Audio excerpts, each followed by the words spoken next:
Ayatollah খামেনির জন্য সিংহের মতো গর্জন করে উঠেছে ইরান। একযোগে মধ্যপ্রাচ্যের ২৭টি ঘাঁটিতে হামলা করেছে ইরানের ইসলামী বিপ্লবী গার্ড। মিসাইল ড্রোনের তাণ্ডবের এমন দৃশ্য আর কখনো এর আগে দেখা যায়নি। মধ্যপ্রাচ্যের এত মার্কিন ঘাঁটিকে একযোগে হামলার ঘটনা নজিরবিহীন, যেখানে আমেরিকান কোনো সম্পদের দিকে চোখ তুলে তাকাতেই সাহস করে না কেউ, সেখানে ইরান দেখিয়ে দিল সাহস কাকে বলে। সর্বোচ্চ ধর্মীয় নেতা তোমার থেকে এই ওয়ালটনই ভালো, 75% পর্যন্ত বিদ্যুৎ সেভ করে। ওয়ালটন তোমার থেকেও ভালো, কোনো নয়েজ করে না। ওয়ালটন সাইড বাই সাইড ফ্রিজে আছে নেক্সট লেভেলের এমএসও প্লাস ইনভার্টার কম্প্রেসর, যা আবহাওয়া বুঝে নিঃশব্দে কুলিং স্পিড নির্ধারণ করে 75% পর্যন্ত বিদ্যুৎ সাশ্রয় করে। আয়াতুল্লাহ আলী খামেনির মৃত্যুর পর ইরান ঘোষণা দিয়েছিল ইতিহাসের সবচেয়ে ধ্বংসাত্মক প্রতিশোধ নেওয়া হবে। কথার পরই কাজ শুরু করে তারা। দেশটি একযোগে ২৭টি ঘাঁটিতে হামলা চালাচ্ছে।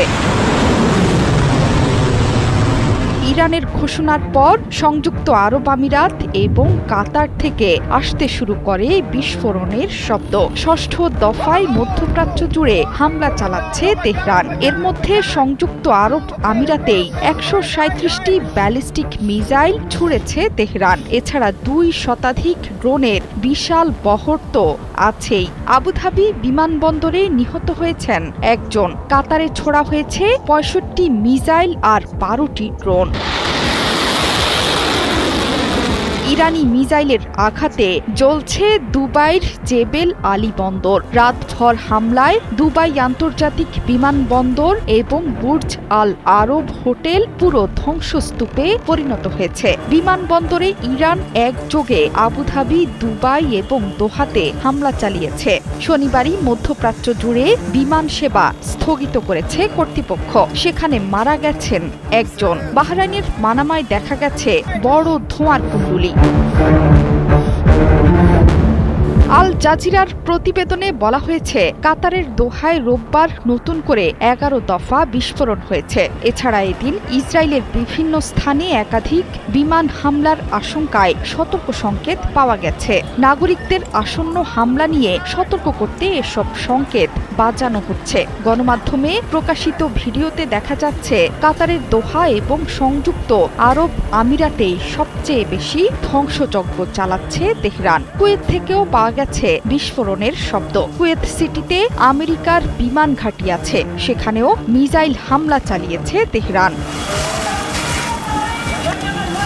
আয়াতুল্লাহ আলী খামেনির মৃত্যুর পর ইরানের বিপ্লবী গার্ড বাহিনী বিবৃতিতে জানিয়েছে, আইআরজিসি ইসরায়েল এবং এই অঞ্চলে থাকা মার্কিন সামরিক ঘাঁটিগুলোতে ব্যাপক মিসাইল এবং ড্রোন হামলা চালিয়েছে। এই অভিযানে ২৭টি মার্কিন ঘাঁটির পাশাপাশি ইসরায়েলের তেলনৌফ বিমান ঘাঁটি, তেল আবিবে ইসরায়েলি সেনাবাহিনীর কমান্ড সদর দপ্তর, হাকিরিয়া ও একটি বিশাল প্রতিরক্ষা শিল্প কমপ্লেক্সে আঘাত হানা হয়েছে। পর্যায়ক্রমে অনুশোচনামূলক চপেটাঘাতের মাধ্যমে প্রতিশোধের আরও একটি ভিন্ন এবং কঠোর পদক্ষেপ বাস্তবায়ন করবে ইরানি বাহিনী।